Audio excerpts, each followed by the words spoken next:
have you already created the rubric for the students, how they're going to be created and what's expected from the students? Now it's quite easy with the Teach tool. In homework and assessments, there's the rubric, and you can choose the level of the students, what is the language, and also the standards. And in this scenario, I'm going to be showing you how to do the rubric without the standards, because there is not all of the country standard yet, but it shouldn't be limiting you to creating the rubric. In the descriptions, I highlight where you can find the Finnish education standards.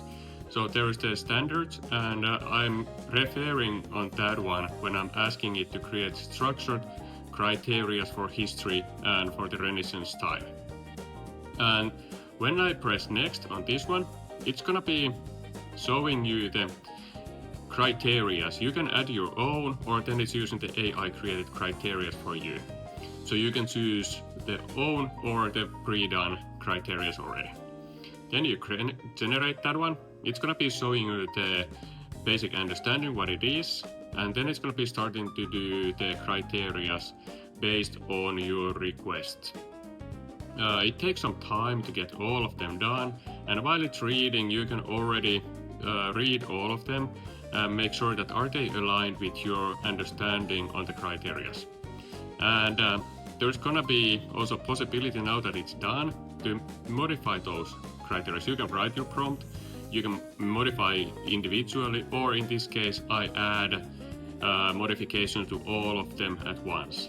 So I'm asking it to be more examples on how to measure the understanding. So that's now in this use case easy to do. All of them gonna be changed same time, and you can just follow up when it's gonna be done.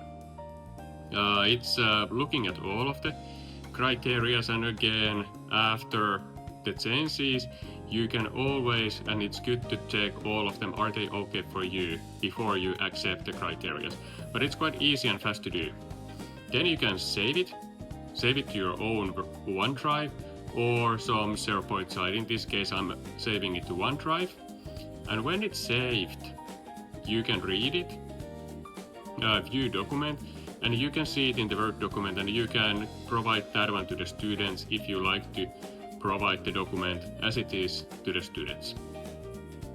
Now it's open in the Word, so you can still make the modifications in here if needed, or you can just print it out and share it to the students, or you can save it to assignment tool within Teams. Now it is saved in assignment tool, and you find it when you create in Teams a new assignment. Always in the Teams you can go any of your own teams and look the assignments and create a new assignment. And in assignments, when you create the assignments, you can link the rubric in here. You can find the 10th grade rubric which I was just creating. You can find it here, and you can here also make the changes if you want to change it. And then you can add the points, how many points or how many percentages each topic gonna be for you. So that's still possible to do here. So for example, I had 25, and it's good to remember that then you have to reduce the amount of points over. And now 15. And now if I go and attach, it's gonna be visible for all of the students, so they can see that one when they start to do the assignment.